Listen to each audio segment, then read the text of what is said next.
Kita lanjutkan kaidah berikutnya. Kaidah yang penting, kaidah yang ke-9. Kaidah yang ke-9. Yaitu firman Allah Subhanahu wa taala, "Wa laisa dzakaru kal untha." Bahwasanya lelaki, anak laki-laki tidak seperti anak perempuan. Lelaki tidak seperti perempuan. Ini kaidah yang ke-9, "Wa laisa dzakaru kal untha." Bahwasanya laki-laki tidak seperti perempuan. Kaidah ini diambil dari surat Ali Imran, surat ketiga, ayat ke-36. Ayat ke-36. Allah berfirman tentang kisah istrinya Imran yang punya anak namanya Maryam, ya.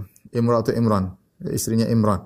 Kata Allah Subhanahu wa taala, "Idz qalat imra'atu Imran rabbi inni nadartu laka ma fi batni muharraran fataqabbal minni."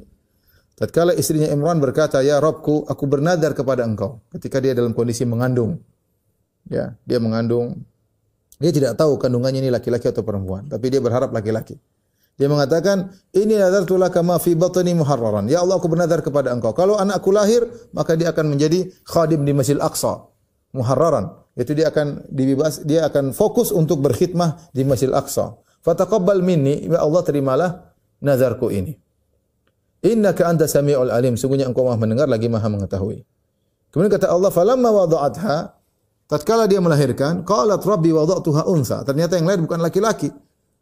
Dia berharap laki-laki untuk bisa berkhidmah dengan luar biasa di Masjidil Aqsa.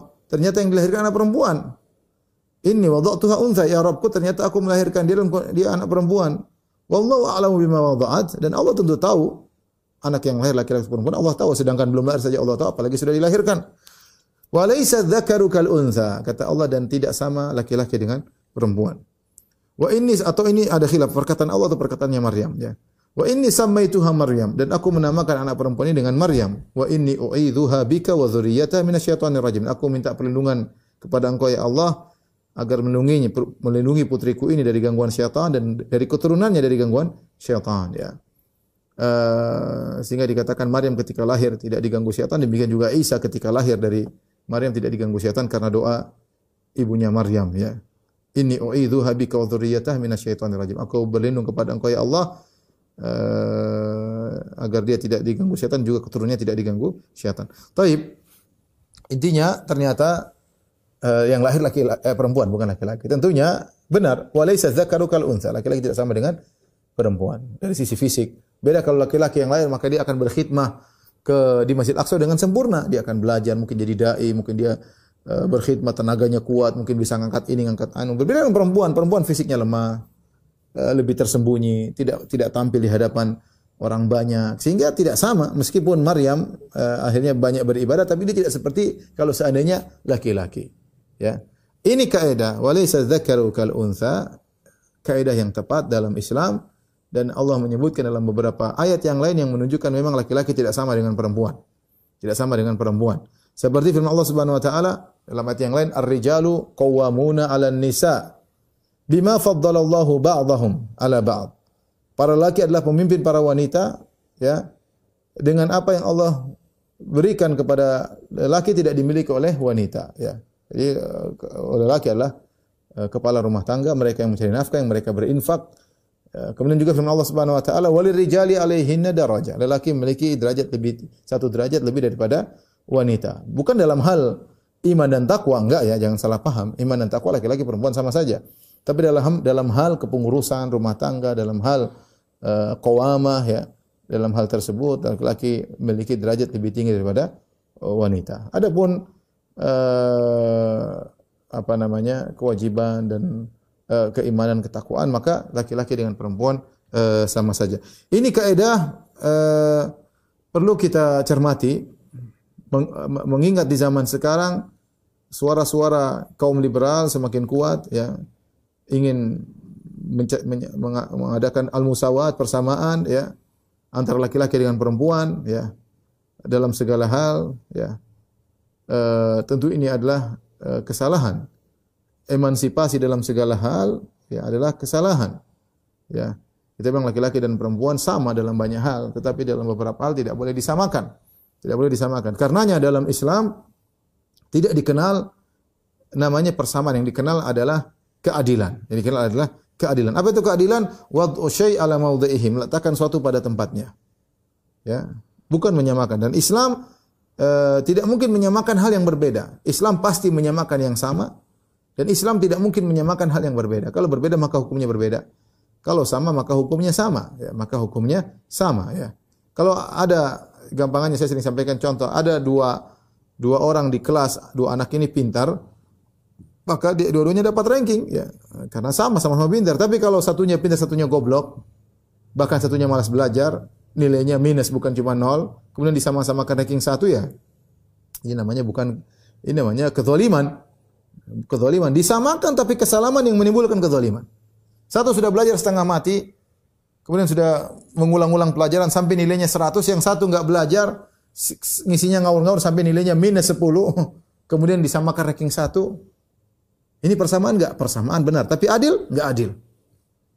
Dan dalam Al-Quran Allah banyak membedakan satu dengan yang lainnya. Qul hal yastawil a'ma wal basir am hal tastawil dhulumatu wan nur. Apakah sama orang bisa melihat ayat-ayat Allah dengan orang yang tidak bisa melihat, buta tidak bisa melihat ayat Allah? Apakah sama cahaya dengan kegelapan? Tentunya berbeda. Allah bedakan. Qul hal yastawil ladzina ya'lamuna wal ladzina la ya'lamun. Apakah sama antara orang-orang berilmu dengan orang tidak berilmu? Tentunya tidak sama. Ya. Apakah sama orang-orang beriman dengan orang fujar? Tidak sama. Jadi yang ada dalam Islam adalah meletakkan suatu pada tempatnya, bukan menyamakan. Menyamakan. Makanya dalam hukum Islam laki-laki dan perempuan pada asalnya sama, dalam salat, dalam puasa, dalam ibadah haji semuanya sama, tapi ada beberapa yang Allah bedakan karena situasi. Contoh seperti masalah warisan. Dalam sebagian kondisi, tidak semua kondisi, dalam sebagian kondisi laki-laki 2 kali lipat daripada wanita. Kenapa? Karena kondisi mengharuskan demikian. Allah yang menciptakan makhluk, Allah tahu bagaimana kondisi mereka, ya. Ya. Sebelum Islam datang, bagaimana wanita tidak dihargai, tidak memiliki warisan sama sekali, diperjualbelikan, jadikan bahan dagangan, bahan untuk perzinahan dan yang lainnya. Datang Islam mengatur, maka wanita diberi hak, tetapi ketika dalam warisan laki-laki 2 kali lipat. Kenapa? Karena laki-laki yang bekerja dan hartanya semakin akan habis. Dia bekerja, dia punya istri, dia menikah dan dia akan berinfak kepada anak istrinya.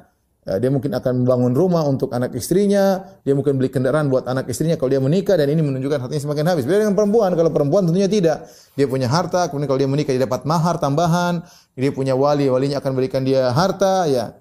Seperti itu, ya. Jadi ketika harta lelaki semakin menuju kehabisan, wanita mungkin bisa bertambah, maka Allah membedakan, ya.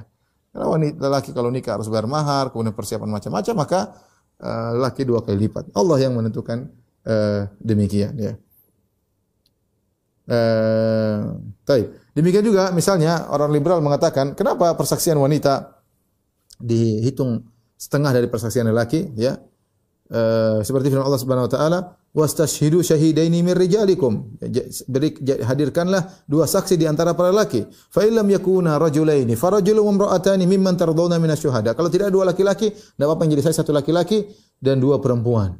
Antadilla ihdahuma fatudzakkira ihdahuma al-ukhra. Karena kalau perempuan satunya lupa, satunya bisa mengingatkan. Jadi di sini dua perempuan nilainya sama dengan 1 laki-laki dalam persaksian. Kenapa bisa demikian? Kata para ulama, ini masalah perdagangan, utang piutang yang biasa menjalani laki-laki, bukan perempuan. Bukan perempuan, sehingga persaksian mereka terkadang tidak jitu, tidak jeli. Tapi dalam persaksian lain, wanita diterima. Kalau itu berkaitan dengan bidang mereka. Contoh persaksian dalam masalah susuan. Kalau dia bersaksi, saya telah menyusui, diterima meskipun 1 orang. Contohnya juga misalnya dalam persaksian masalah haid. Wanita sudah haid, masa iddahnya sudah habis, diterima karena ini bidang dia, bidang wanita. 1 orang terima persaksiannya. Demikian juga masalah hilal, misalnya hilal masuk. Ya, ini juga wanita diterima. Tapi kalau masalah perdagangan Allah bedakan, ya. Allah bedakan saksi 1 laki-laki seperti 2 wanita. Ini semua kembali kepada hikmah yang Allah kehendaki. Ya, tapi saya katakan hukum asalnya laki-laki sama dengan perempuan. Taib, ini kaidah yang penting dalam kehidupan kita sehari-hari, terutama bagi ibu-ibu, agar menyadari bahwasanya Allah memasang kaidah walaisa dzakaru kal untha, laki-laki tidak sama dengan perempuan. Lihatlah apa yang terjadi ketika kaidah ini dibuang di negara-negara kafir. Perempuan disuruh kerja keluar rumah seperti laki-laki, disikapi sama, terkadang mereka kerja-kerjaan yang berat.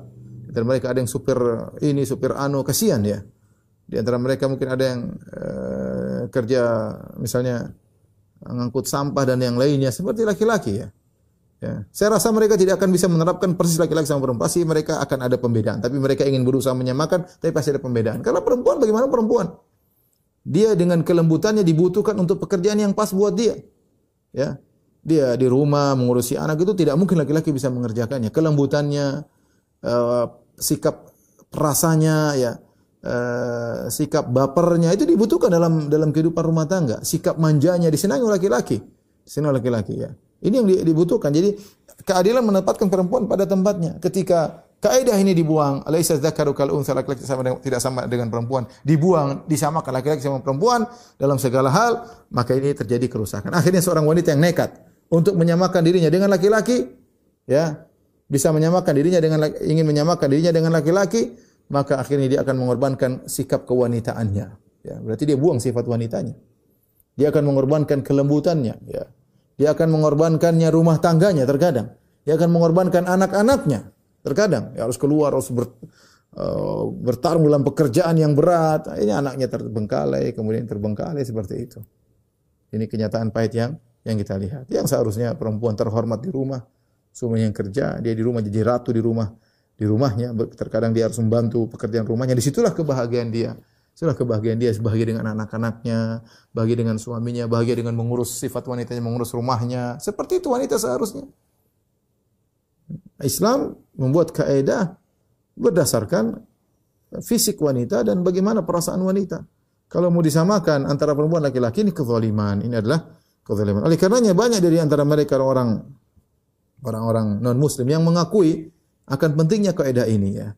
Ya, mereka mengakui setelah mereka berusaha menjadi seperti laki-laki, akhirnya apa yang dikorbankan? Rumah tangga mereka jadi korban. Ya. Rumah tangga mereka jadi korban. Coba ada seorang laki-laki, disebutkan dalam sebagian kisah seorang laki-laki yang dia selalu menyuruhkan persamaan-persamaan laki-laki dan perempuan. Dia nikah dengan perempuan yang juga selalu menyuruhkan persamaan. Coba setelah mereka nikah apa yang terjadi? 2 bulan cerai. Kenapa dia selama ini menyuruh persamaan laki-laki dan perempuan? Sang istrinya juga selama ini menyuruh persamaan. Ketika terjadi pernikahan, buyar. Nah, gimana? Siapa yang jadi kepala rumah tangga? Siapa yang harus kerja? Tidak bingung bagi tugas karena kalau mau dianggap sama semua. Siapa yang membentak, siapa dibentak, siapa yang menyuruh, siapa yang disuruh. Ya. Siapa yang ngurus anak, siapa repot. Ya, kalau semua harus disamakan. Oleh karenanya jangan terpedaya dengan propaganda orang-orang kafir yang ingin merendahkan wanita. Sesungguhnya persamaan antara laki-laki dan wanita hanyalah merendahkan wanita. Makanya ibu-ibu kalau antuna ingin bahagia, terapkan kaidah ini. Antuna harus meletakkan posisi antuna. Antuna sebagai istri yang soleha, yang suami yang memiliki qawamah. Kalau ada suami memiliki kekurangan kesalahan, maka kasih masukan, bukan sebaliknya istri yang menguasai rumah tangga dan akhirnya tidak menjalankan yang seharusnya dikerjakan, akhirnya rumah tangga tidak bahagia dan lain-lainnya, ya. Maka ini kaidah yang sangat agung. Walaysa dzakaru kal untha, bahwasanya seorang laki-laki tidak sama dengan seorang wanita.